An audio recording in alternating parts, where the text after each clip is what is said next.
Yeah, so Reaction, do you want to run us through why you're using this crew and how it works? Yeah, I mean it's fairly simple. With whenever you don't see a crass home, and now that after with the event store, with the alliance tournament, sorry, giving us access to those base delay primes, we can now quite easily with ROM have the 3 points in base delay. So assuming they don't have crass home, even if they've got both points in Lorca's anti-base delay stuff, which is the fleet commander skill at the bottom right. If they don't have crash home, you will get a round of shots in. And obviously this is a 70, so I'm going to get popped no matter what if he gets a shot off. So all in round one, and that's what Harrison does. Yep, so do you want to give an overview for Erwin? Like why you've picked the crews that... Yeah, so it's based around, and this is how I use all of this is how I'm popping all the ships with the GS. It's based around effectively shield mitigation is 80%, right? And if you want to effectively double your damage, because if you imagine a ship has the same shield as hull, which most of them roughly do, then removing all the shield delay, removing its shield mitigation will bypass that shield and allow you to hit straight to hull, which is the best when chipping away. If you're ever trying to hit a base, also, this is not necessarily even just trying to one-shot a base. If you're ever just trying to, if you get like 1 or 2 shots in versus a base when you're hitting up, this is a great idea of how this is. Harrison is probably the best officer to allow you to do that. Because if you're ever not killing the full shield, you want to get as much hull damage as possible. And if you think about it, 80% shield, 80% and 20%, that's your shield mitigation versus the damage that goes to hull. If you can eliminate that or reduce that, say you I mean, at the nth degree with a max Harrison, and potentially now with Harrison pairing with the new officer as well, you might be able to get to 100%, you know? This then allows you to chip, and all of the damage that you chip now effectively goes to the hull. Whereas if 100 damage was going before, then only 20 damage was going to hull. So it's 4 times damage. Yeah. So with your battle log as well... Yeah, 5 times damage. 5 times damage? With your battle log as well, how many shots did you get off before like you were fired back on? Let me share my screen. Here we go. So it is quite a lot of shots. It is of course benefiting from... I'll speak in the meanwhile while you traffic that. It is of course benefiting also quite greatly from Lucius's skill, where he has 35% extra shots, which is great because then that adds an extra shot, which is always nice. And yeah, the shots that I got off. This is not max water. There's no buff at all. This is just us messing around. And what's nice to see is that in my battle log, I'm actually I'm hitting with crits, which is actually massive, because when I hit him with the cube, there's no crits because the vengeance is home, and the vengeance just gives minus 100% crit chance to cubes. Yeah. So you can use Pikemarrow Harrison. So the idea now is, this is directly for if you don't. I mean, this is every crew is tailored to what, you know. There's multiple moving parts. The moving part here is no crass home, so then I can just take advantage of getting a full round of shots off, and that's hence the ROM thing. But yeah, if you're wanting to chip and you don't have and you're wanting to chip down a little bit, and you don't have a high level Harrison, you can use Pikemarrow Harrison as well. So it's great. Just anything that, like, you know, gives you some chip damage. You do have to add in the ROM does give you 100%, 150% extra shots, which can be great. When Ultimate, like with this new officer comes in, and this is actually cool that we get to talk about this, because this is some new content which there has been sparingly little lately that we can actually talk about. But with the new officer, it could be a great way to chip would be ROM with Harrison and the new officer. Yeah, because you're ignoring the shields, both with Harrison and with Adami, and ROM is delaying shots being fired off as well. Yeah, and giving you 150% extra shots, which is Yes. about all the that for in terms of chip damage. If you find yourself getting any shots off in, that's great. And then just also remember always below deck you've got Ikeb and Tuvok, and they're amazing because when you're attacking the station, they're both proc immediately, etc. etc. So and then you'll want things like all the stuff that gives you a little bit of extra damage on that, and that'll be stuff like Section 31 Jojo that negates some of that Apex, and Gwen and Gwen DeMarco and 7 of 9 and that kind of stuff. It's really funny as well, Reaction, because playing arenas a lot, always got each ever 2 below decks. And when I changed over to actually crack bases with them, I was punching up so high because of all the extra ISO cascade. It was just insane. So just those 2 officers. Yeah, it's nuts. It's nuts. I know you've talked about reduction. Sorry, I'll guide you for a second. You've talked about reduction with some of the NX crew. So I know, what's his name? Tucker? You use Tucker at all? Yeah. So this is if you're wanting, this is when you're shooting down a little bit. Say it's generally, I mean, obviously all of this depends on ops level as well, and what your power is and what their power is, and it depends vastly. So I can't really say, but for me, I've got like 1 generation down. So when I'm at 66, I was being able to one shot 63s and stuff like that. When I was 63, I could one shot this 60s. And by 1 generation, I'm just mean 1 generation of ships. The idea, it's this is the moving part situation of it. Okay, and it's actually it's pivotal on 2 below decks officers as well, and that's French Q being max and a high level, and he's very sourceable in Section 31 and waves. Section 31, as well as the depot tokens and stuff like that. So this is the math gets a little bit complicated, but you'll understand it quite easily. With those 2, you get 40% hull repair, and then I think there's another 10% somewhere else in one of the research fees. So point is, you get this hull repair, right? Effectively, say 50%. How with the Bajoran favor, how that works is if they have a lot of, and we're talking shooting down, but you can kill ships with full defense crews where you couldn't otherwise. So how it works is the Bajoran favor stacks up, so they are going to 100% crit you all the time, and you are not going to crit them. So I use something like, the crew that I enjoy doing now is having Ikeb on the side, having Tucker on the other side, and then you can put either Lorca there, or you can put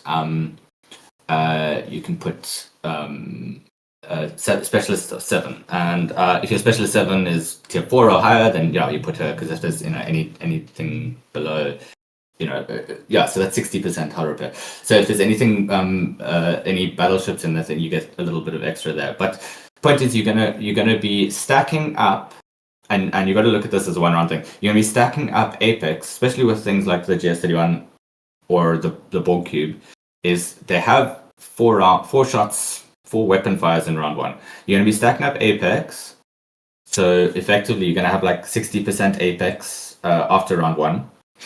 And so this is going to reduce your damage by about like half or a little bit more, maybe even a third. You're also, if you survive round 1 with Tucker, you're going to have reduced their crit damage from about 20 times to their crit floor. Mm-hmm. Right? So if they deal like 10,000 damage in round 1, and generally how much crit damage these stations do is about 20 times. They're going to go down to crit floor, so they'll be doing 1/10 of that, right? You're going to have, they'll be doing 1/10 of that in round 2. You're going to have repaired 50% of that health, and you're going to have another 60,000 Apex. So effectively what happens is, if you survive round 1, you repair enough hull to last the rest of the fight. Yep, because you keep reducing their crit damage. Because you keep reducing the damage, right? It's all about surviving that round 1. So if you survive that round 1, obviously Joachim is max. Joachim is incredibly important below deck as well. If you survive that round 1 with Tucker, with Ikeb, and with a hull breach officer, you will crack the base basically. Is there a round limit in still the 100 rounds, even with base cracking? I've never gone to 100 rounds. You kill them by about. I don't think I've lasted more than 12 rounds. Yeah, that's right. I'm still trying to find Tucker again. And is it because it's per shot as well, reducing the hit per shot, or is it per round for Tucker? Yeah. So Tucker is per shot fired against you, and that counts all of their base shots. That counts all of their ship shots. So immediately they are at crit floor halfway through round 1. Yeah. So it's all about surviving that round 1, which is a massive amount of damage, reducing it to about 10th, healing up 50% of that damage dealt, which is then going to last you the rest of the fight because you've reduced their damage. Yeah, and we did talk about the researchers before for delaying shots or delaying your opponent's shots. Like, it goes both ways. Yeah, so Trip is for 2 rounds, and this ability can stack as well. So when you take damage from a hostile or a player, so every shot, which is cool. Yeah, looking at Fleet Commanders too. Before we do that, actually, there is artifacts that come into play with this too, for various many base cracking stuff. So Janeway's Pocket Watch, for example. Still talking about station hitting Irwin. So Janeway's Pocket Watch on round start decreases opponents' ISO damage versus players by 40% at max that are under any state. So basically, if you have this maxed out, it's going to per ship in the base, it's going to decrease all your ISO damage down, because I think it was bugged out at that point. So it's actually really good for station defense. Janeway's Pocket Watch. Yes, it counts similar to it. It affects in the same way that the Bajoran favors that I was talking about crit chance. The Janeway Pocket Watch works where it's increasing reducing the ISO damage per ship that's home. And I had the guy that I hit, that guy who has the vengeance. When he hits me, he actually deals no ISO damage. That is countered recently with Fleet Commander Khan, because Khan has a when attacking bases, you gain 500% isolatic damage. I think that the guy who has the vengeance hasn't realized this ability yet, or hasn't skilled it. Yeah. So when, for instance, if you were to hit a base right now, if you were to hit my base, you would deal 0 isolatic damage. Not that that's something that you do, because you could just ask someone bigger. Yeah, and we do have the event tomorrow, I think, is for Fleet Commander spend. So I've been saving up a lot of my Khan SP to upgrade through that tomorrow's event. So the researchers as well, the station delay research, it is through what the Fleet Honors, what are they called? I think it's in the Prime that we get. Yeah, the Prime, because you can get that through Khan favors and the Khan favor daily and Alliance tournaments and as well. Alliance tournaments, yeah. It's in combat. It's called Prime Station Delay. Go back a bit. Back a bit. It's quite an early one. Thanks, Giga Time. There it is, Prime Station Delay. So I've got mine maxed out. When attacking the station, delay opponent's ship and defense weapon fire for the number of rounds shown below, which is 2. Yeah, I almost have it, thank you. Yeah, so it's free to play as well. You can unlock this one through Alliance tournaments or daily claim in the Khan favor. And PvP, I find, especially base cracking, you've got to look at all these different things as well. Because you were talking about ROM before, and you're also talking about some of the Fleet Commander abilities. So I think is it Sloan or Lorca reaction that has the other delay shots? Sloan has quick draw raiding, which is also important if you go to Sloan. It's next to where the amalgam one is on the left there. Yeah. So this one is important. And it can be that you'll find if people are doing when I do a full base defense crew, like 6 or 7 ship base defense crew, I'll have Pon with full synergy. Now, Pon with full synergy gives 50% chance to delay on round start, to delay someone's weapon fire. So what can happen is, even if they would get a shot in because they've got ROM, even if they would get a shot in because they've got something like that, Pon then delays that. So having this, which is an expensive talent, having this expensive skill, having this skilled up, then counters the Pon thing. So we've got a bunch of effectively gain advantage, counter advantage kind of thing. And in base defense, it's about identifying. You do a couple of like feel them out hits, and it's about identifying what they have and what they don't have. A great crew, another great crew as well. If they don't have crash home, or if they don't have, because a lot of people actually don't have that Lorca anti-shot fire delay thing. If you are getting a round of shots in, a great crew, because you can't then use the trip thing because you want them to be doing other stuff. So what you can do is you can use and also trip sort of counters what ROM is doing, because trip's wanting you to take hits and the ROM's delaying those hits. So what you can do is you can use something like ROM and then Lorca and Ikeb. And then that gives you a round or even 2 rounds to stack up a bunch of Apex, which is then going to protect you while you're also killing them. So it is very much like a feel suss them out, what they have. And that kind of fits in with the prototype tech as well, that 40k additional Apex barrier that you get at max 2, because that's going to work in station when you're attacking stations too. Do you want to talk about why crash is so important as well, Reaction? Yeah, so when we're talking about all of these station delay tactics, you have the 2 in the prime that we just showed. You also have the anti-2 that Lorca has. Then you can have the 1 in ROM. And if they don't have Crash home, then ROM will get his shots off. With Crash, synergy gives 50% reduced captain's effectiveness, which then takes away that extra round that ROM gives you on his captain ability. It makes Crash the most important base defense officer. If you are going to have no other officer home, you want Crash. You want Crash on one single ship. 100%. Yeah, because I think if you got like 50% reduction, it ends up being like a full reduction for that round. Yeah. So it runs down. Yeah.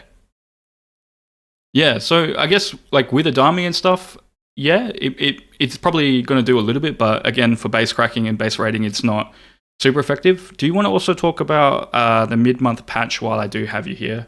I'll bring up the patch notes as well so we can kind of go through, because I know that you play a lot of arenas and continually blow up vengeances. So I just think it's quite important to talk about. So I'd probably best to start with the vengeance changes. So from your perspective, how do you see the below deck slot reduction? How do you see that playing out in terms of PvP? I mean, it's important because I think for me and for 99.9% of players out there, this is all going to mean nothing, because vengeance is unobtainable for us normal folk. Having hit 60 and actually be able 70 and be able to actually see the event, I'm fully aware that I will never earn one, and I'll never earn a single BP of one. Unless if things currently stay the way they are. Yeah. You see, me, I just buy I'll buy the battle passes. I think maybe I'll buy like a what else do I buy?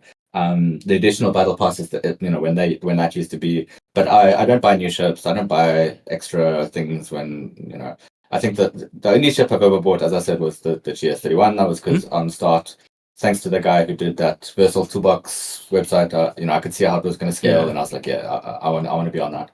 Now you can't stop talking about it, Reaction, but I love it. Keep going.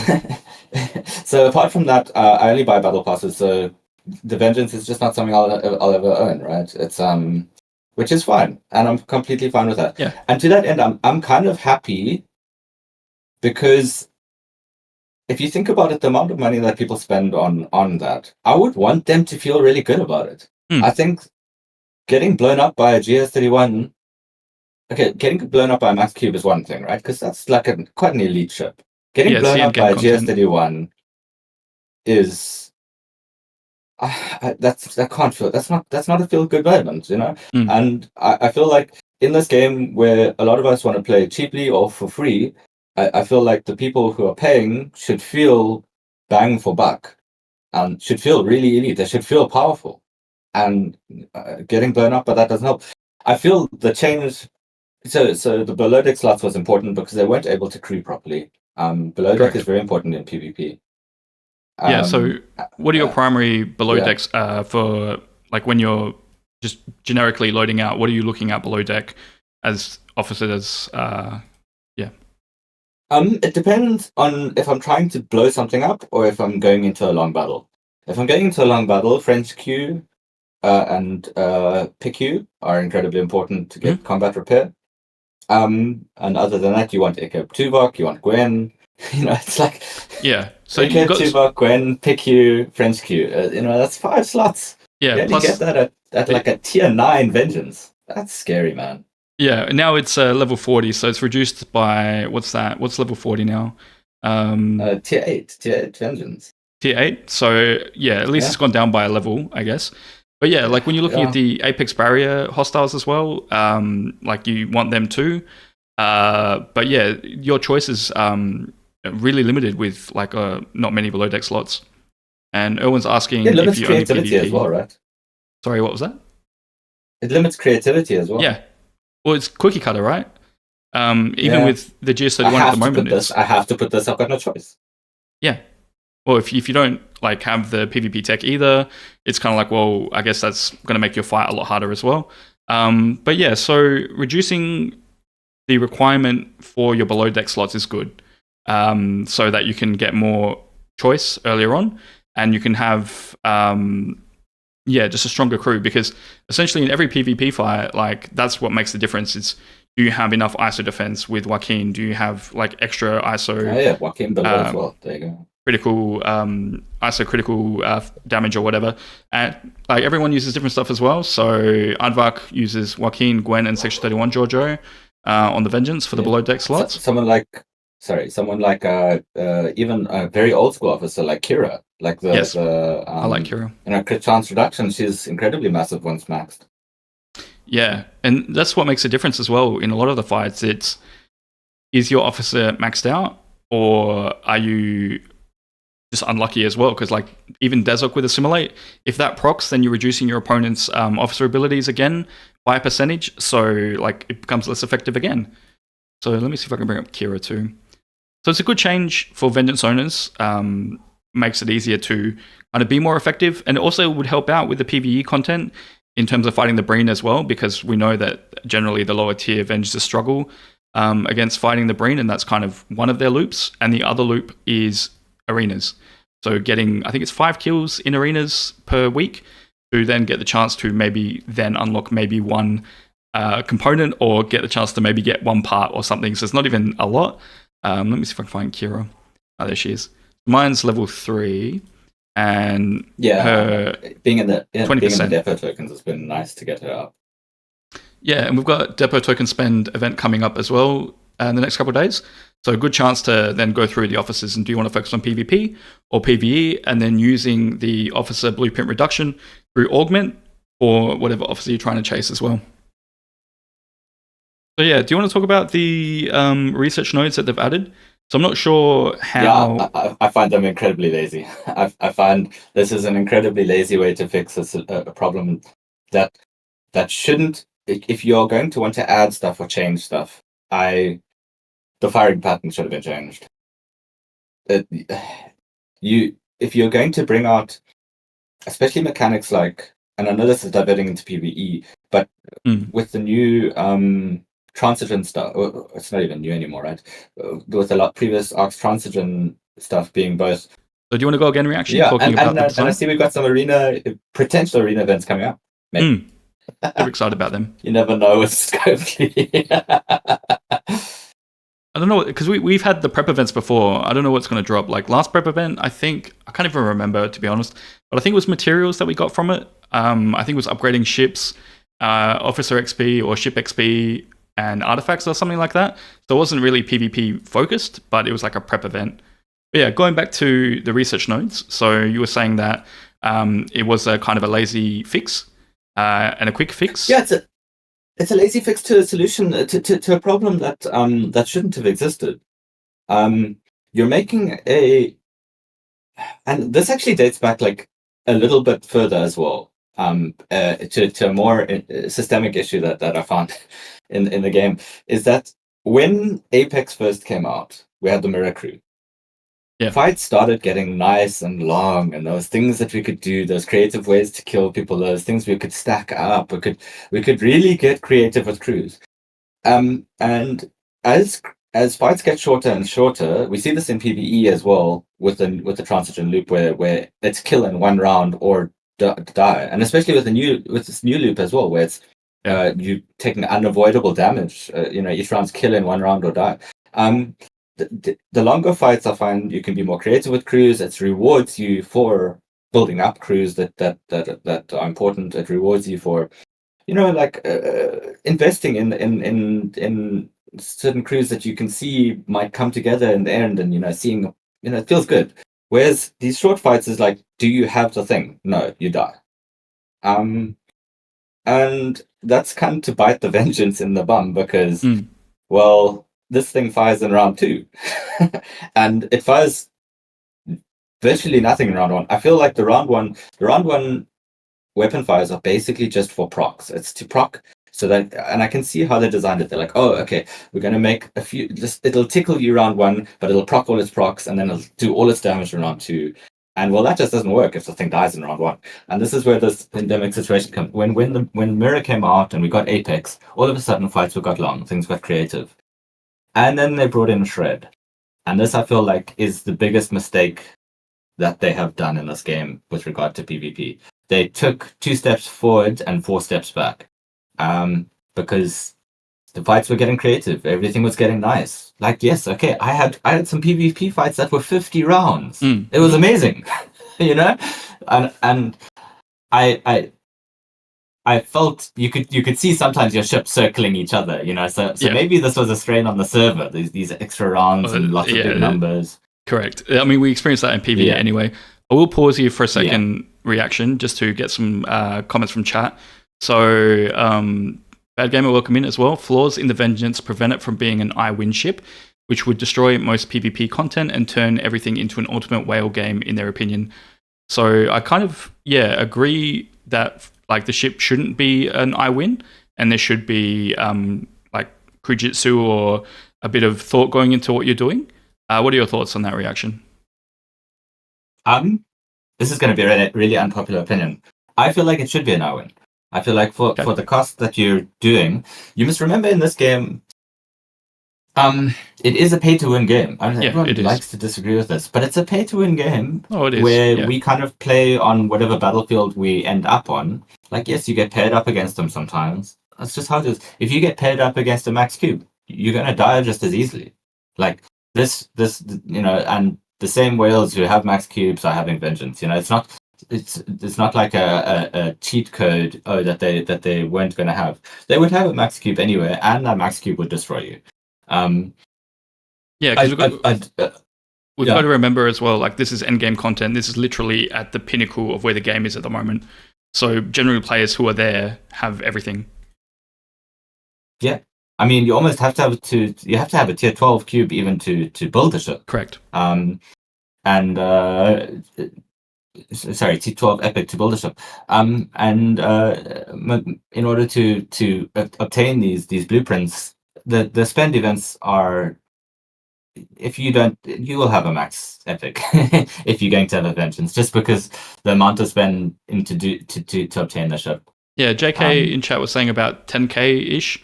I think it's like 45k to max the ship. I'm not sure exactly how much it costs to unlock the ship, because it's 1,000 blueprints, and there's also an XSLB which pays out about 800, I think, and the SMS generally has been 200 in the past, and only generally one person from a server is winning per event. And some people can do it through the SMS, but most people are doing it probably quicker through the SLB. I do want to... Well, I'll hold you there. Go ahead. I only have the RSLB. You don't have an SMS anymore? I don't have an SMS. I only have an RSLB, and the winner is 1,000. It's full unlock. Oh.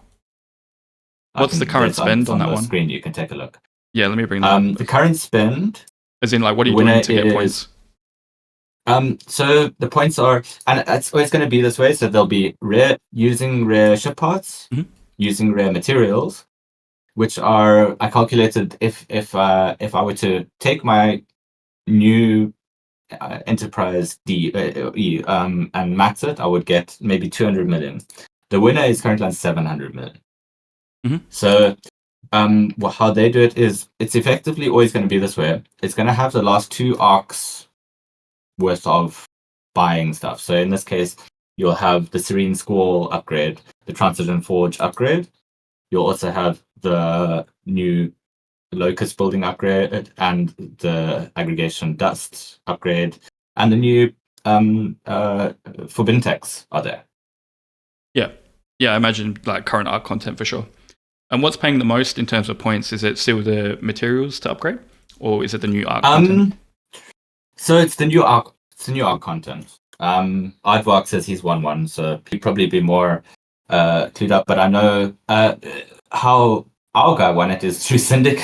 He said he bought 10 syndicates worth of levels, which is crazy because if you think one pack gets you maybe a tenth, or no, it was like six packs for a level, and he bought 10 syndicate levels. That's 60 packs. Yeah, and is that still in the current scoring? The syndicate? Yes. Syndicate is in the current scoring, I believe. Yes, gain one syndicate XP is in the scoring. They had those syndicate packs that were super lucrative, like 3 million-ish syndicate per pack or something like that. There we go. Aardvark says syndicate gives the most bang for buck, so there's the answer to it. So Ryan's go ahead.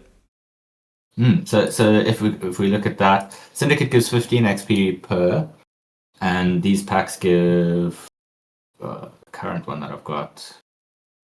Let's find a syndicate. While that's loading up, I'll ask Ryan's questions as well. So Ryan's asking how often does the RSLB run?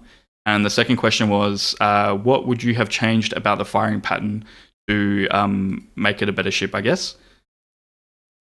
I mean, the RSLBs as far as I know run every 2 weeks. I've only been 70 for a week, so I've seen mine. Is it weekly? Is weekly on Tuesdays. Okay. Weekly so every seems week. Right. Okay. Not sure if they're going to change that over time as well, because we had the same with the jellyfish events. Do you know, was there an SMS in your one? Have you seen an SMS? I have not seen an SMS. Because I did also see an XSLB that was for 800 BPs and an SMS that went with it on a screenshot for someone. Now I'm only getting an RSLB that gives 1,000. I wonder if they've changed something, or if this is like every alternate week or something like that. Yeah, Crisis has mentioned before in the past as well that it has changed, because I think he put a ticket in about that and then was told that the XSLB was different this time around. So I don't know if that's consistent or 100%. They mix it up. Normally it's been an SMS for 200 and RSLB for 800. This week it's 1,000 RSLB only. Yeah, I imagine over time as well, thanks for the information, Aardvark, they will change the spend or the reward to make sure that they're getting the most out of their event. So the syndicate pack for me would be 3,000 syndicate, would be in one pack, which effectively gives you 4.5 million. So currently it looks like the winner bought 20 packs, just under 20 packs, which is in line with what Aardvark says as well. He said he paid 2,000 for his vengeance. So like if you've maxed out your syndicate, so 3 million by 20, where does that kind of end you up in terms of syndicate progression? Does that max out your tree, or would you probably be about, I don't know, 59, 60, so you'd still have some syndicate to go forward? Because the tree only goes up to 65 as well. Yeah. Our guy who won our vengeance with syndicate, he said he did it with and he got to 61. Okay.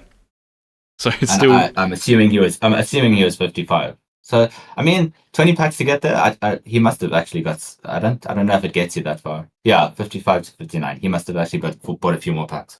That's completely in line with what I've heard as well.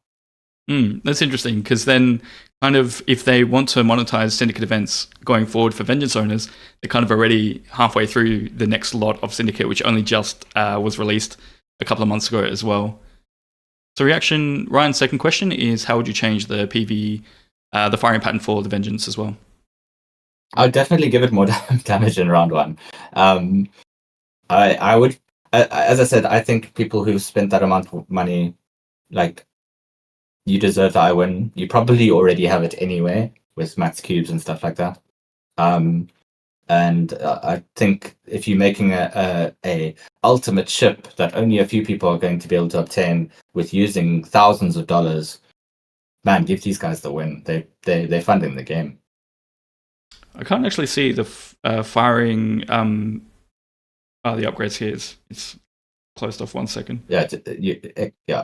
Maximize those. Yeah. So DPR 160 mil. I think that's a tier 1. So what ships fire? Let me just quickly check the firing pattern. Sorry, everybody. You can see there it says a warm up time on the damage on the actual weapons. Yep. So warm up 2 would mean that's round 2, and warm up 1 would be round 1. So the energy weapon here, 4 shots, and this is doing 6 and 7 million worth of damage, and the weapon on the second round is doing 39 and 44. So the big shots are in the second round for those weapons there. Yes. Yep, and that's the same for the other 2 weapons that are firing too. So yeah, so the first round you're not really doing much and getting wiped out by GS31s. And if you do make it to round 2, that's kind of where all your damage is. Is that correct? Yeah, exactly. And this is where the GS's power actually comes out. Is in the research, the GS has a research note that when you beam someone, it reduces it gives you a very large amount of apex shred. At max level at 70, it gives 130%, 125%. Gravitational shred blast here. And what this allows is this is part of that problem that I was talking about. Where Apex was amazing, it let you go long, it let what was very important about Apex is it let ships with different firing patterns compete. Right? Back in the day it was like pylum or nothing, right? Because with Carol. For PvP, because it only fires in round 1. If you didn't have a pylum, you're just gonna die in round 1, you might not even do damage. That got really nice with Apex. All of a sudden you could use different ships, you could get creative with crews, and then they brought in shred, and then they gave this GS thing 125% shred on a beam on a 45-second cooldown. Yeah, and shred caps out at 900% as well.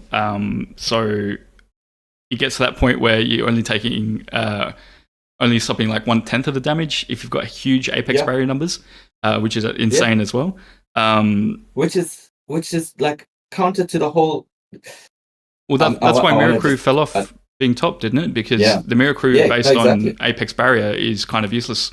Well, not useless, but it's less impactful now because of all the Apex Shred that exists, and Khan being free-to-play sourceable as well with Apex Shred there has made a huge difference to two sources of Apex Shred there, plus additional sources of Apex Shred if you're in Arena. It's oh man, it's per shot as well. It's a rough day for Apex. It's a rough day for Apex. Maybe they need to introduce the next type of shielding.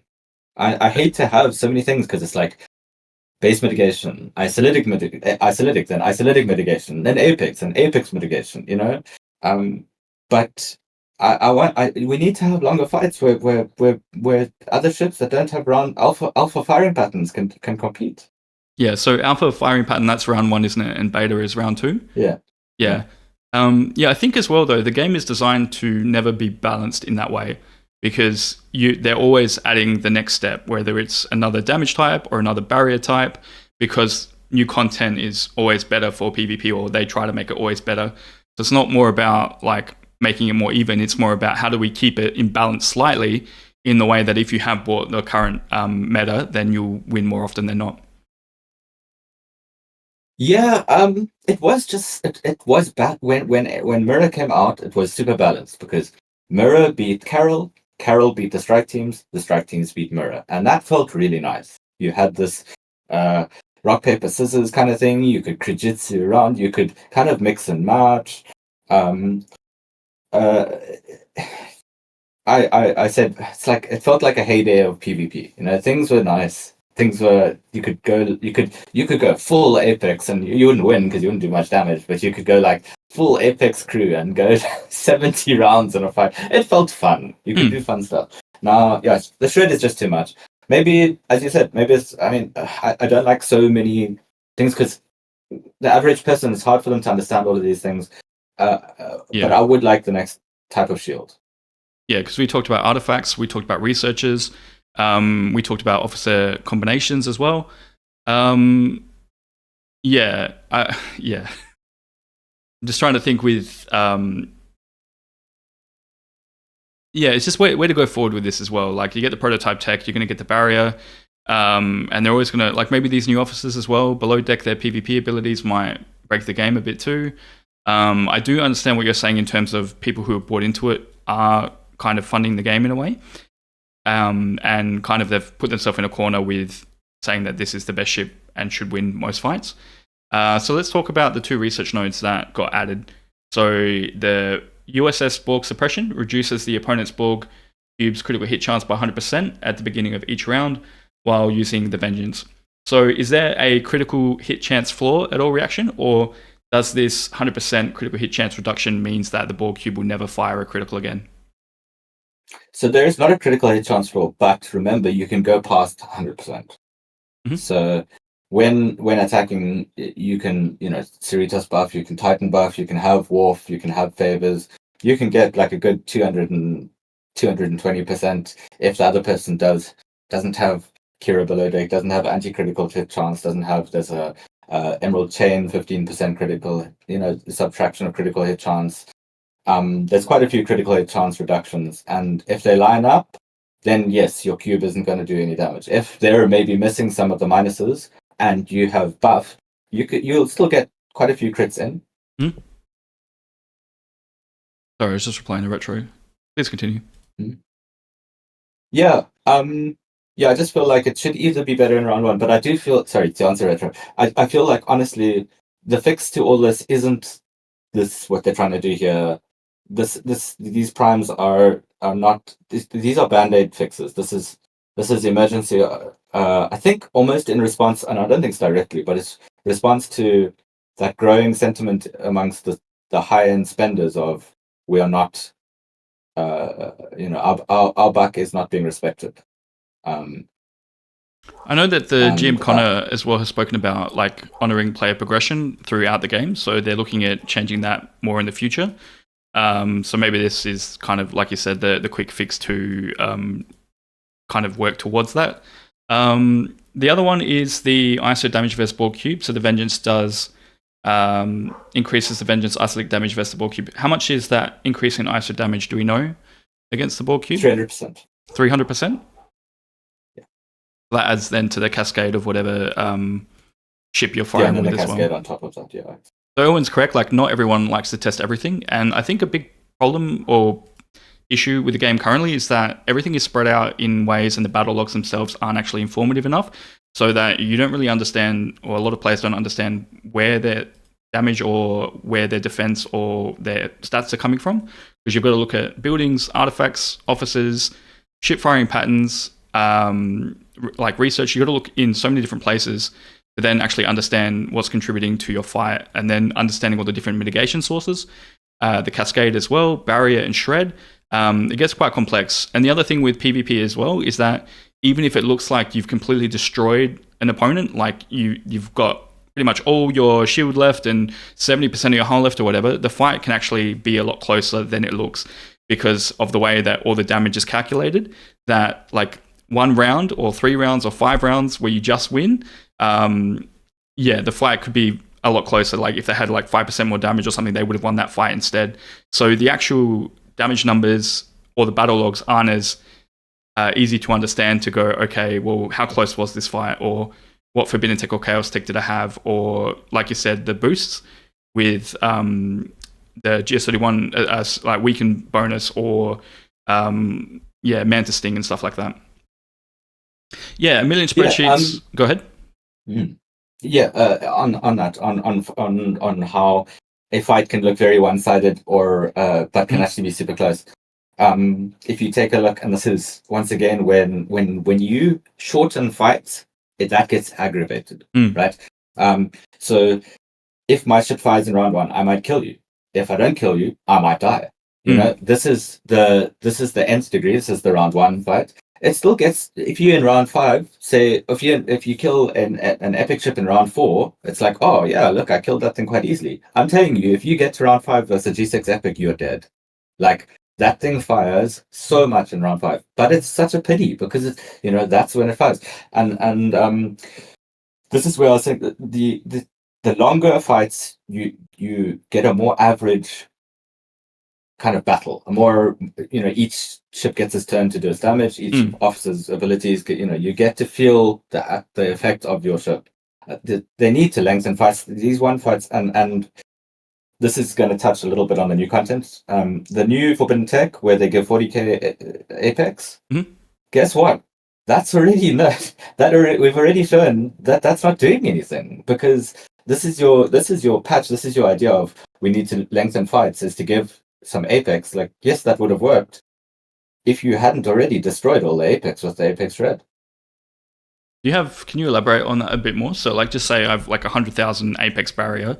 How much is that actually doing for me in terms of like defense? Well, currently there's many sources of shred. Like, I think I have about 300 or 400% Apex shred with the GS beam, and in a section 31 Georgia below deck, and some buildings, some research and stuff like that. And with that, effectively, you're doing the Scopely math of 1 times 1 divided by the percentage, right? So if someone has 400% Apex shred, your 40k Apex is going to turn into like 8k Apex, and that means that your effective hull health, which would have been, according to how Apex is supposed to work, which would have been 4 times what it is now effectively you are 4 times weaker. That's why I like the idea of the Forbidden Tech. I like that they've identified that the shield mitigation thing is a chase point, and they didn't try and make something that's stronger than that, because that was a mistake to make in the first place. I'm sure they know it. Yeah, I'm sure they know it. So that was a mistake to make, and I'm glad they didn't try and make something better, because that would have been even more broken. They just put it in and been like, hey, this is an important part. Now shield mitigation is just not a thing. Don't even get me started in that. RIP Federation ships in PvP. But this is just to then go, hey, let's add some more Apex barrier, a huge amount of Apex barrier. It doesn't work, because you already have Apex shred, and then the thing has built-in Apex shred as well. And one thing I don't think many even whales have these. We're talking about FTs that are, with current progress involved, going to take years to upgrade. They were quite epic at the end. I don't know if you've typed in Sparks Club and pressed on one of these FTs and actually gone to max and seen what it requires, and then seen the kind of resources that you get. You're looking at 300 days to upgrade this thing, assuming you're doing all the pulls all the time, which I don't think you can anyway, because you still have to get the FT as well, so you can't do those pulls. So, like, there will be other sources of it, of course. Mm-hmm. I just feel that current things is like, yes, it's not even a whale thing. It's also just, I just don't think it's as good. In fact, I actually think Slipstream is still better than them, because the Slipstream gives crit chance. Yeah, so let me bring up Slipstream in comparison as well. So you're saying that the increased crit chance of 20% for PvP and the shield outweighs the Apex barrier, and what's the other abilities? Because there's 3 different abilities for Battleship, Interceptor, or Explorer. So so it's always the Apex, the shred, and the it's Apex, it's shred, it's the shield ignore, and the isolate defense. Yeah. So each one has a special ability, and like crit damage is great on the Interceptor one. The Battleship one. Let's take a look quick. Battleship one gives also a significant thing. There we go. It is isolate damage, which is nice. And then you've got the Explorer one that gets shafted again. That gives you the same as what as what Joaquin gives you below deck. It's like, would you rather have? It's not, those weren't balanced to begin with. But Explorers are basically just keep on getting pushed down. But yeah, the point, I don't think these Forbidden Techs, they look cool, but they aren't going to have that big of an impact on anything. They're not going to have the impact that they wanted to have, where they identified that they wanted fights to be longer. Yes. So they're offering you a fat amount of Apex, but they've already given people a way to get rid of it. So yeah, so that, I guess, does beg the question that, we'll probably get another defense type relatively soon. Then, if the current stuff in game does not fix the short round issue that we do have. And no one's right. Like, it's a game as well. Like, it's not meant to be a math conference or like a knowledge-based conference. And that's, I guess, kind of our role as content creators, is to try to provide information on how the game works. So we try to do the best that we can. But yeah, for people who aren't PvP focused, PvP is a lot to actually learn and get into, and it does take time to understand like what is going on with your ships in the fight. There is no like that for the vengeance, the I win button against the cube. As well though, like that's why I think it's lazy. That's exactly why I think it's lazy. Make people be creative. Give people the space to be creative.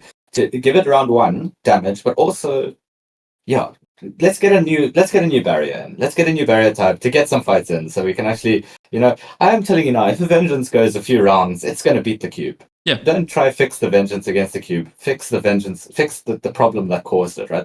They're putting a band-aid on a symptom. Yeah. And like again, this is like a video game, right? Like it's hard to cater to both types of players, because there's the people who just want to get in there and press a few buttons, get the dopamine reward, and unlock stuff and level up and get stronger.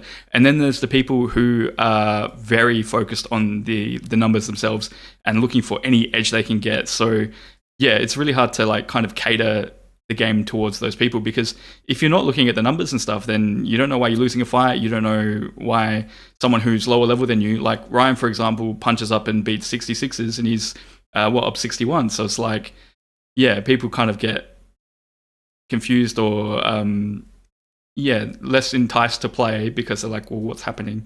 But it's not their fault, because it's a video game, right? It's meant to be fun and easy to pick up and learn and play. Yeah. It is interesting because you can cater to both of them. The issue becomes when you've got arena, which then puts the two parties against each other, right? So what they could, when you're doing, if you are trying to cater to this kind of thing, you can have like a ranked arena, and maybe they should have like an unranked casual arena. They should. That has slightly less rewards. That'll be like, okay, for people who want to play, not so elitist and who don't want to do ranked thing, and they can go there and get, and play with each other who are, I feel like that was an opportunity. I haven't discussed it so much before, but I feel like having only one arena option kind of puts them together. I feel like you could have been more creative in putting them apart, and taking the players who want to play casually and the players who want to play serious. Yeah, when you look at other PvP games as well, or PvP components of games, yeah, it's like a 1v1, 2v2, 3v3, 4v4, 5v5. And yeah, like you said, the training grounds is what is missing, because imagine if going into an arena you could do the casual, like you said, or just even do a practice where it teaches you what morale does, what critical damage is, and what burning does, and shred, and barrier, and assimilate. It's like it's really hard to find that information specifically in game, because your officers do say stuff and the abilities are the abilities, but there's not really a glossary of terms anywhere or an easy way to pick up and learn what does my ability do in the game. Yeah, for sure. Yeah, and I would love the ability to just like test PvP crews against like dummy targets, because that's what they do in other games. Even like FPS shooters, you just shoot a dummy target, right? So just have a ship with like the ability to swap crews, change tier levels, change Forbidden Tech and Chaos Tech as part of a learning experience, just in its own private environment to test. So then you can kind of play around with stuff and see what works and learn more about the game that way. You see, I have a fix for arena that's that would be probably unpopular because, but it for the top end, and this is obviously for seriously competitive thing. I think everyone should go in with a set amount. Like you should go in with a previously given to you set loadout, and everyone has the same loadout, and you've got to then.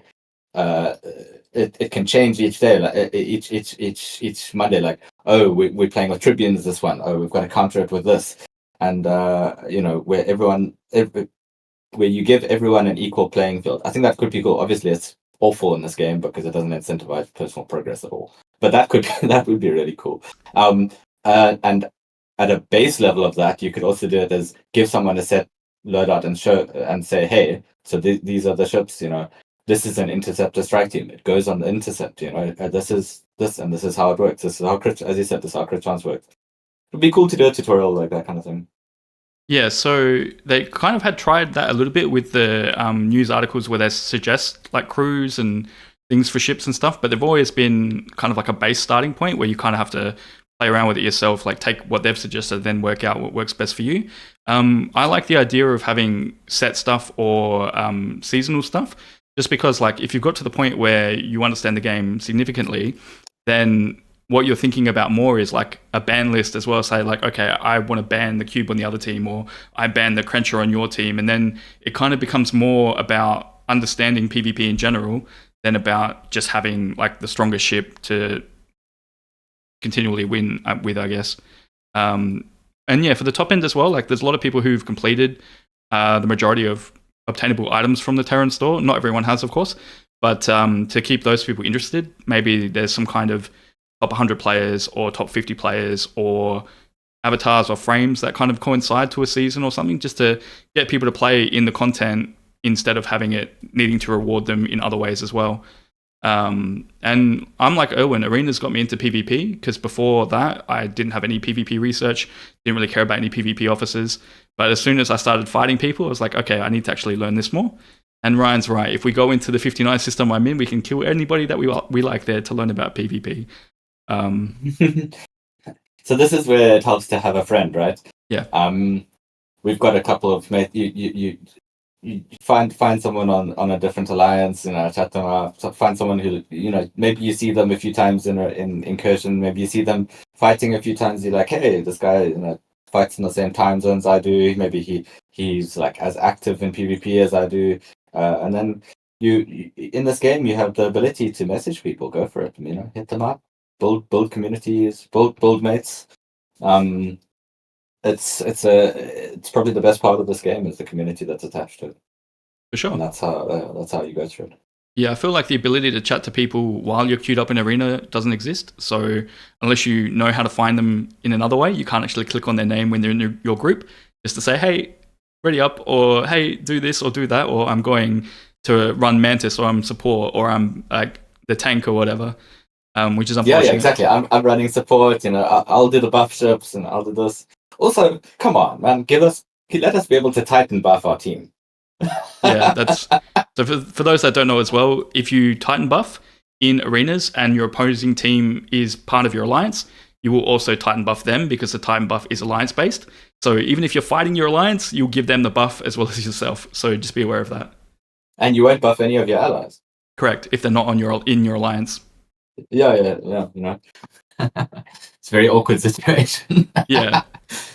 I'm glad that they're making changes though to arenas, and there's been whispers as well that they're thinking about changing the format instead of it being like armadas or hostile killing. They're looking at changing that as well. I don't know how true that is, but there's been whispers about it. So what do you, JK saying just in the combat system though? Yeah. So yeah, well with the buff, the time buff, yeah. So if you're not in the same system, it only works for the ships that are in your system as well. So you can do it that way. You can go outside your base and buff that way to avoid that. But with arenas, like every second counts. So generally the way I play is just go in there and buff knowing who my opposing team is as well. But yeah, there's lots they can do to change arenas. It's got legs, right? Like it's a good mechanic. It's very fun. And even for people who hate arenas, if you want to get the rewards out of arenas, you can do what Barkman does, which is find 2 other people, AFK every single match. You will always get the maximum reputation, and that's where a lot of the stuff is locked behind. It's actually locked behind the reputation, not behind gold, silver, or bronze, or platinum. So you can get things like the Syndicate favors, you can get the Forbidden Tech favors, and none of that is actually locked behind winning any matches at all. And you will get a bump for winning, and you lose less points for losing, up until I think it's gold 1, where it becomes 500 and 500 1-to-1. So yeah, if you don't have those rewards and you care about them, AFK if you don't want to play. And if you do play, every game you learn something generally. So as long as the tech is functioning the way it should, the games generally should be fun. And again, more people that play means matchmaking gets better because there's more choices, but matches will always be unbalanced because of you factoring every single thing in on someone's account is impossible to go by ops level or to go by ship level or to go by crew. It's just impossible. The Camel says Yeah, I could just find the arena section it's again and delete it. Go ahead, Reaction. It's a great feature. We want it to have legs. Yeah. I mean, at the start, it was so much fun. It was exploring. I feel like it could. I mean, this is where the thing. Everyone's going to have like a different point of view on how they'd like to. I think having a separate one of like an unranked arena that has less rewards, that's for casual, for more casual thing. I think that's cool. I think that would be a cool thing to do. Yeah, I like maybe, Go ahead. Yeah, and maybe you could have you could have bigger teams, have more chaos where it doesn't need to be so tight and so precise. Yeah, why not? Like, imagine having like a 10v10, or even though the game would break. Yeah, exactly right. That would be so much fun. I don't think it would. No? We have this happening in Incursion. We have large scale PvPs in certain systems in Incursion. I don't think the game would break at all. I think in a casual mode, having a 10v10, having just chaos around, and someone randomly emerges victorious, because in 10v10, you can have a super strong ship. He's only going to have 2 ships. Correct. You can still be starting Armadas. You can still be doing all this kind of stuff around. Correct.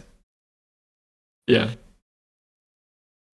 So Will says, still don't like arenas, pull in your miners. Yeah, and the whole process takes too long currently. Yeah, so there's a loading screen to get in, 10 minutes of a game, plus the prep time, and then the loading screen to get out. So every 10-minute game ends up being like 20 minutes, depending on if you've got a team that's super ready. Yeah, multiple load screens, right? Correct. It's like a load screen to get out, then a load screen to get back into your server, then a load screen to...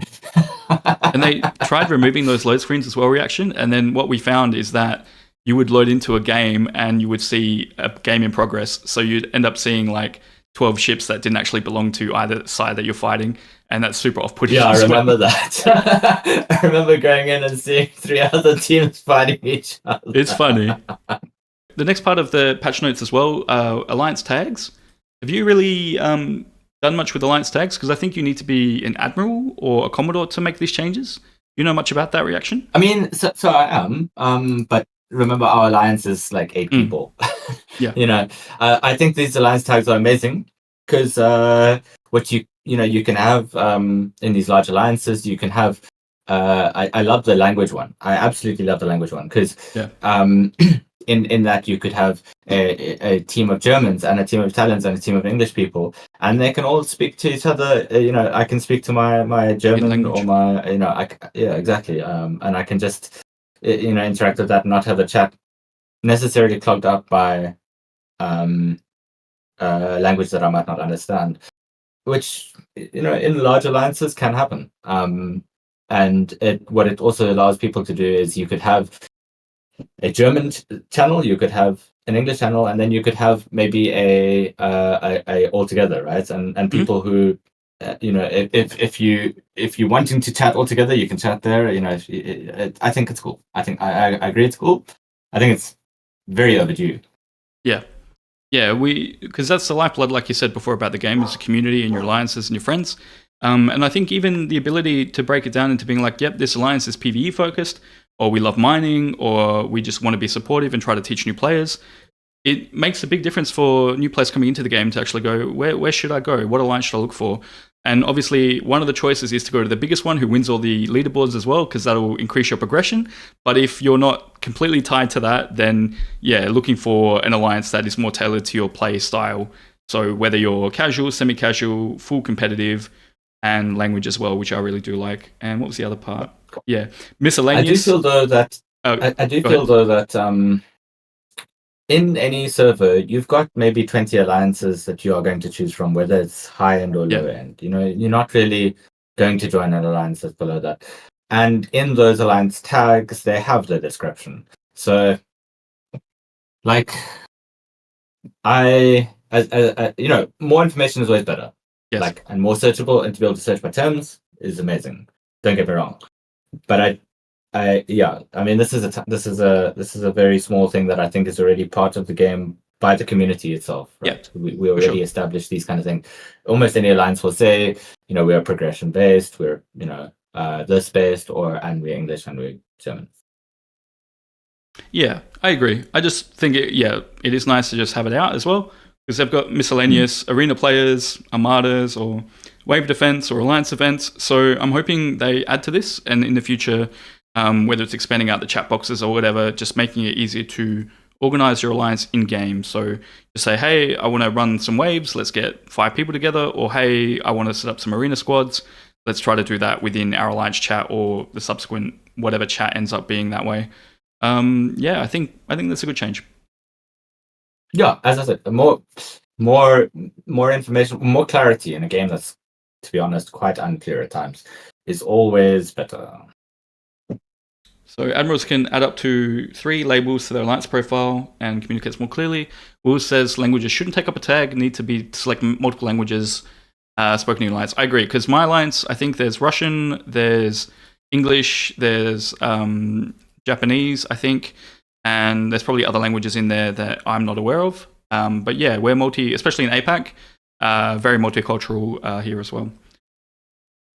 Okay, so going back to more at the beginning of the mid-month patch updates, so they made some changes to the aggregation loop itself. So fixed an issue where the extractor and the core courier's hostile ability were missing from the in-game description. So that's basically clicking on the hostile now. You can actually see the abilities in-game now, whereas before they were just 2 circles. Welcome in, Extuder. The next part of that was the aggregation hostiles. So aggregation hostile portraits and abilities, failed to appear, which we talked about, and clarified an issue where aggregation smuggled studies.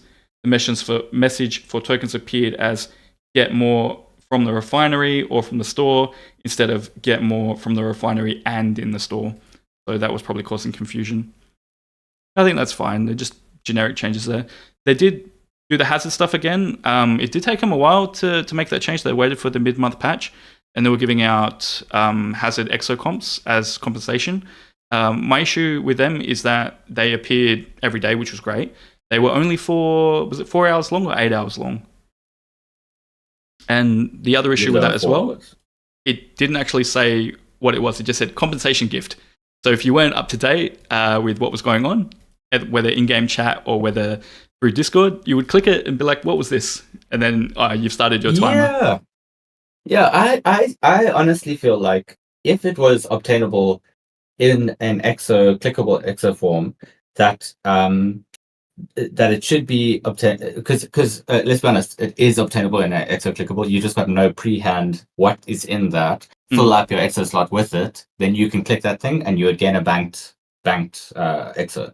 So with it being available with that knowledge, and with people with the know-how being able to have that, I don't know why they couldn't just make that for everyone. Just make it a clickable exo. Like, if it was not, if we weren't able to do that, and it was, yes, you have to use this today kind of thing, and you can't use it another time,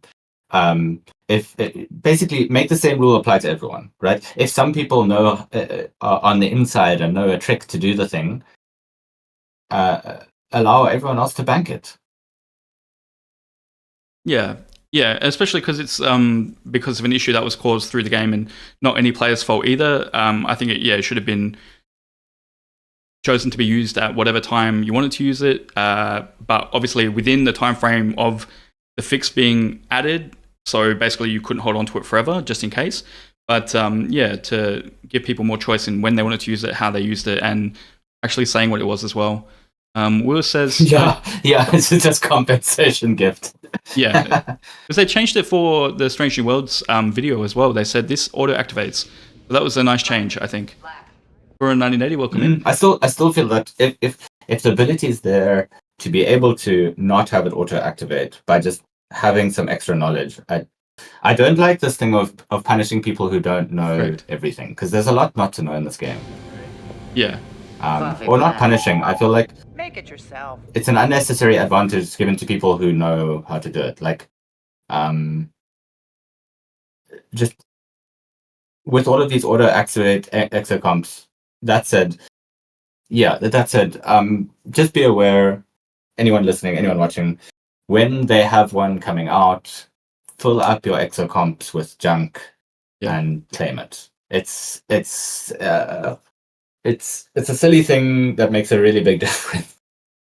Yeah, so for example, I can activate this 12-hour Mantis part efficiency, so I'll do that now.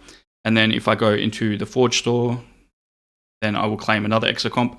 And because it fits the same slot, there's something in there already, it should bank up for me. So in Transigen, go over to whatever exocomp you want to select. So if I grab the Mantis one again, then I should have that Mantis one banked up. And you can do that for any exocomp as long as something is in the slot that it takes. Nobody seems to read in-game announcements anyways. That's correct, because in the past they haven't been very clear and the information provided always hasn't been the best. And Will says in-game communication has been bad in the past as well. So you can see now I've got that 12-hour Mantis part exocomp. It's just sitting there. When this 12-hour time runs out, none of these will start. It'll just bank up. And you can see that's why I've got 3 by 800% research speed increases as well. So yeah, there is that as well.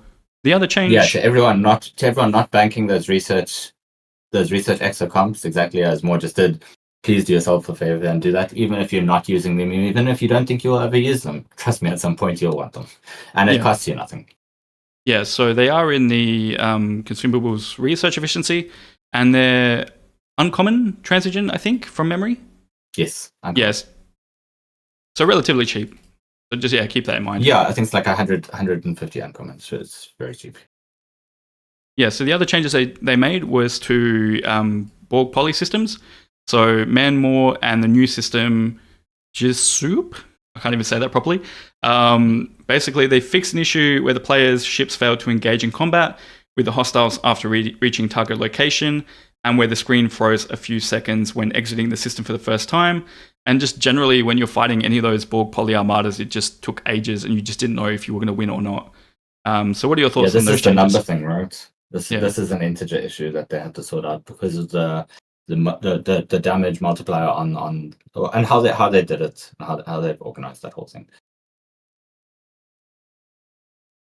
Yep. So they actually hit an integer cap for when they first came out. That was like the big issue with them, is if you were killing them, which a lot of people were doing, was one whale would get his big revenant, but of course, because it doesn't have that much health, everyone else was sticking faction ships in, and then the faction ships would soak all the shots, and the revenant would kill the thing. What that ended up doing is you'd go like 40 or 50 rounds, and the integer values that got to those rounds, the amount of damage had to be calculated, would break the armada, and the armada would say fail to start when it was just, it would use your directives and stuff. Yeah, exactly. You'd miss out on your directives and not get any of the rewards and have to put in a ticket to try to get compensation for. And with the way that the AI ticket bot works, some people just choose not to engage with that at all. So they would just accept that they just wouldn't have the loot and be frustrated, which is fair enough. And wave defense was the other big fix. So I haven't actually tried to do any wave defense through the changes post the mid-month patch. So where the central entity appeared as a black circular object, and performance, stability, responsiveness due to lag, crashing, and freezing. So I'm not sure how you guys have experienced it with waves. I haven't done any since the patch, but it's a good change. There was a common crash on entering waves. As you click start, it would say that you've lost connection, as if you'd lost cell service, and that was a fairly common. Up till very recently, probably. I don't even know if this patch has fixed it, because I refuse to do waves on my mobile for that exact reason, because I've had too many times where I get in the wave, click start, and it says disconnected. Personally, we do not have solo wave defense starts lying around. They're you get one every 5 days or so. It's I don't want to test it out by going onto my mobile. Yeah. So 3 days cooldown on the 100 star. We've got the wave defense battle pass on at the moment as well, and the prime you can get to increase the number of starts you get per day. But yeah, it's not a lot. So let's have a look. Going into a wave now. Yeah. So I hope that issue is fixed, because that was a real bummer. It still does take a long time to prepare. So at this point, when I'm playing normally, I just close my game and then reload, and then I get Alt F4, start up again. I might do that now, actually, because it shouldn't really take this when long. It starts spinning. Yeah, because I love it. We're going to show wave defense stability fixes. Goes into wave defense. It's stuck. It is what it is. So Yeah, it doesn't look like it's fixed there. If you do get stuck in the issue that I'm in at the moment, we'll see if I can actually get back into the system. If you can end up clicking on the actual central entity, you can disband the wave, because the 10-minute timer does start when you do go into that system. So I'm currently on a 10-minute timer which will auto start the wave. Also, if you leave with all your ships, it as if you're just going to recall, it does tell you when you leave with your last ship, it gives you a prompt saying you will be refunded your entries. Okay, so this ship should be in the wave, so I'm going to click locate, and let's see if we get into that wave. No. Okay. So I'll go to Galaxy. I know which system I started, so I'll scroll over to that system. And it has this icon on it, which I am in, so 1 of 1. I'll go to View System. And because my ship actually isn't in the system, when I click Join, it's in there now, cool. And now I can leave it. And then it'll do what Reaction said, which is, do you want to confirm by leaving the wave? The other way to leave it, if you can't see your ship, is to press this leave button here to leave the wave too, so that your 10-minute timer doesn't actually start, so you lose your start there. So we'll just leave that one. So it looks like it's not fully I don't think I've ever seen what you just did, where you actually have a solar wave defense running and the timer's running, but there's no ship in there. That's incredible. Yeah, I've experienced it before. The ship is in there. It's just a visual glitch where it doesn't realize your ship is in there. Again, it could have been maybe the ship wasn't unusual in there. That's not fixed, yeah? If they're fixing wave defense and here's an issue that you've experienced and we experienced on the first time trying. I don't know if that's just to do with elites though. Let me try just a normal. Yeah, so that stuff is, elites are different. That stuff only ever happens to me in elites. If I defend just a normal generic one, let's see what happens. Yep, so that's a lot smoother. So maybe it's an elite specific issue. And yeah, we can see that the entity's there again. Sorry, Reaction, go ahead. Yeah, that stuff's only happened to me in elites. Welcome in, Barkman. Good to see you as well. And let me try just a generic. Actually, let me try another elite. Try a 6-star system.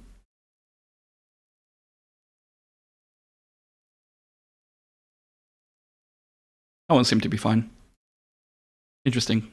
Yeah, I'm not sure what the issue is there. Maybe it's a case of loading the changes that just happened. We can hope that it doesn't happen again to you. Maybe. Ryan says the Arc4 brought a bug where if the game crashed and you restarted, it'd keep you in the wave, but bring your ship home. Yeah, I think that's what I experienced just before as well. I think that's exactly what Mod experienced too. Yeah, the other patch. Go ahead. I'm going to head off to gym. Thanks for actually hanging out. Really appreciate it. But it's been wonderful chatting. Yeah, maybe we can do this on a regular basis as well. Just talk about PvP and arenas and look, when stuff comes in that's relevant. As I said, it's the past few months have just been really stern on content and on stuff to talk about. Right, I usually make instructional videos to help people get through new things, and it's just been with this new stuff. It's like, do you have the thing? Have you bought the thing? No, then you can't do the thing. It's there's not much that I can help people with, right? So yeah, I pop in on streams, I help where I can, but there hasn't been much to show. But as soon as there is, give me a chat and we can definitely chat about stuff. And I'm excited and hopeful that there will be stuff to talk about coming.